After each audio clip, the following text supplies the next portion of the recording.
At pipinturahan natin ulit lahat yan, yung mga green na yan, no? Para gumanda. Pero yung pinolik, hindi na to, no? Pwede rin. Oo, kasi madilim, no? Kahit primer lang, ne? Oo, pwede rin para pinturahan. Para gumandang tingnan.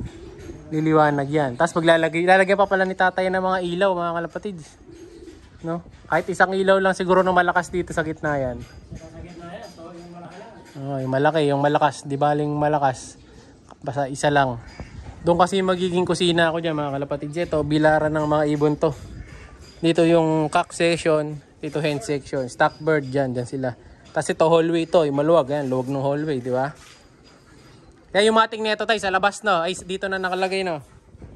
Ito, yan, maglilip sa tayo. Dapat dito sa gawin niya. Nakasuwak dito, ito. Hindi mo kasi dati ang plano natin dito yung bahay. May pinto dapat dyan, eh. Bahay na yung stock bird. Oo. Dito dapat sila matutulog dati, eh. Parang hindi na lumisan, dito tayo gagawa ngayon. Lilipat na lang. Kaso hindi pantayan. Yan. Ay, ito. Kaya lang, hindi pwede magpinto dito dahil nandito yung guards. Dito tayo magpinto. Sliding. Sliding na lang. Oh, sliding na lang. Kasi maluwag naman yung gitna, eh. Dito na sa labas yung slide. Oo, yan. Ganyan na lang.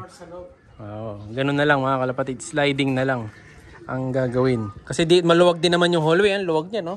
Meron na kasi tayo ng dating court. Sayang naman. Nilipat lang natin dito sa loob. So, biruin nyo, ang luwag niyan, mga kalapatid. So, kasyang-kasya, maraming kalapatid yan. Halos yung isang section nito, mga kalapatids, malaki pa dun sa kulungan natin na yun. Mas marami makukulong. Eh yun, ang laman ng mga kalapatid doon, nasa 50 na yata doon o 40. Kasukat na ng isa niya. Alin? Oo, kasukat na nung isa na itong dalawa. Halos dalawa na katumbas nito, yung buong harap na yun, no? Kaya sakto-sakto sila dito. Tapos mataas pa. Kaya marami silang liliparan. Tapos diretso ligo na rin. So, abangan nyo yung mga ano natin dito, improvements na gagawin.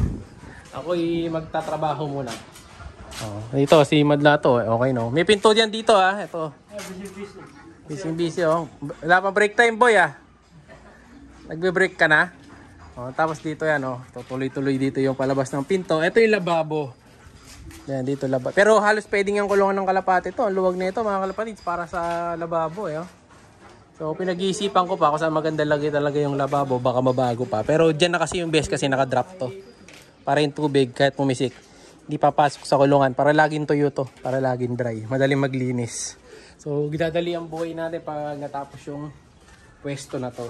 Pero for now, magwe-welding muna tayo. Ay, mag-grinder muna. Puputol ako dun.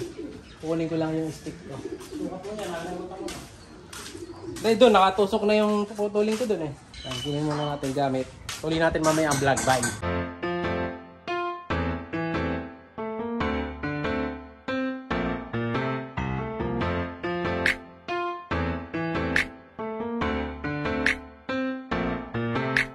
Siya'y kalapatistang napakagaling na kinakilala.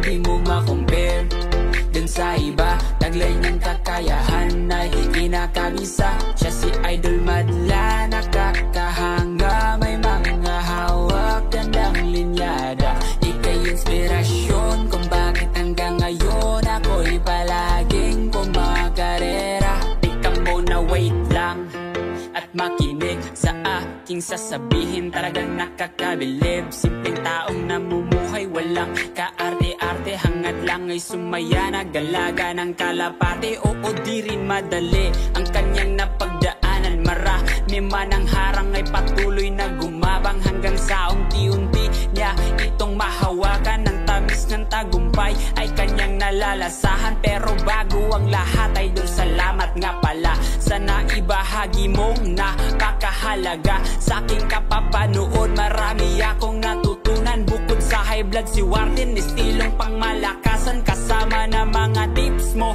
mga vitamins, mga daily maintenance, pati na morning routines. Ang galing-galing mo, Idol, wala na akong masabi. Lalo na sa pagpi-free flight ng mga kalapate. Ito, natapos na kami magpintura ngayong araw. That's it for today muna sa pagpipintura. Ito na yung mga napinturahan dyan, mga kalapatids. Pakita ko sa inyo. Ayan, oh. So yung mga laktaw-laktaw muna dito, pininturahan ko muna yung mga pinag-weldingan.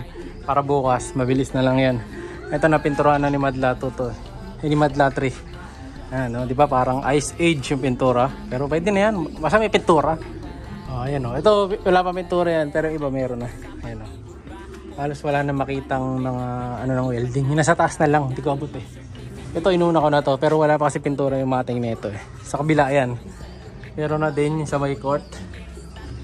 Okay na sa alright. Ito di pa naka-welding to kaya medyo may galaw pa. I-weldingin pa yan. Ito meron na rin konting pahid para dito sa may gawing court natin. Lalagyan pa ng frame to mga kalapatids pero hindi pa ngayon dahil ipon-ipon pa sabi ko sa inyo. Tapos dito sa kabila, ito wala pa, di na napinturahan to dahil ano na yan eh. Pus na tayo sa oras. Pero yung labas niyan saka yung mga design, okay na.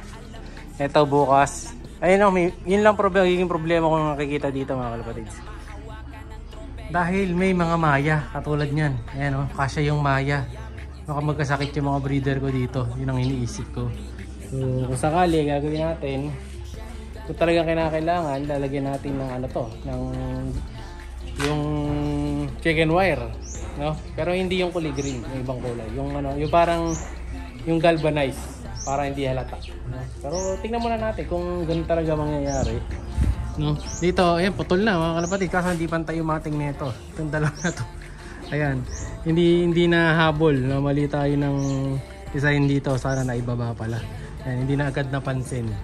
Pero okay lang yan. Ito, yung baba na lang, dadayain na lang natin para pumantay, no? Ito, okay na rin yung mating dyan mga kalapatids, no?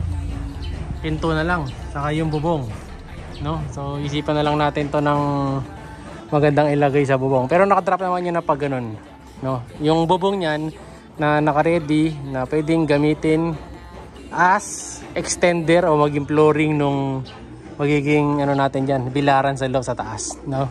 So tapos ayan dito meron na din. Ito pinutol ko kanina, ayun, pinantay ko na. Na-grinder ko na yun, nakating na natin yan.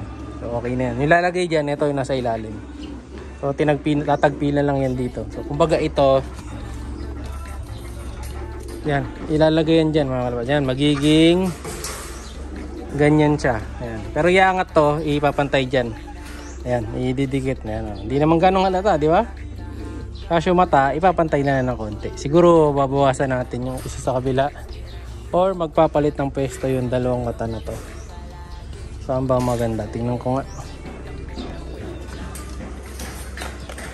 Yan, baka ito yata magiging pwesto mga kalapatids.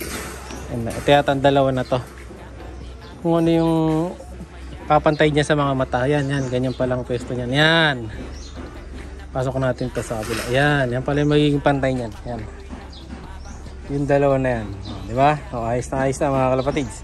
Ito na lang. Yung nakalagay dito, yun yung pagdidikitin na pinakita ko kanina. Hindi pa ready eh. Pero dito yan sa buo na yan. Halos mapapaikutan na to. Ito na lang ang kulang.